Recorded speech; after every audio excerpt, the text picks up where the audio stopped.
இன்றைய நடப்பு நிகழ்வுகள் 1. உணவு பதப்படுத்தும் தொழிலுக்கான உற்பத்தி சார்ந்த ஊக்கத்தொகை திட்டம் PLIFFPI எந்த அமைச்சகத்தால் செயல்படுத்தப்படுகிறது? ஏ. வேளாண்மை மற்றும் விவசாயிகள் நல அமைச்சகம். பி. வர்த்தகம் மற்றும் தொழில் அமைச்சகம். சி.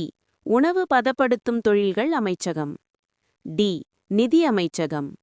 விடை சி. உணவு பதப்படுத்தும் தொழில்கள் அமைச்சகம்.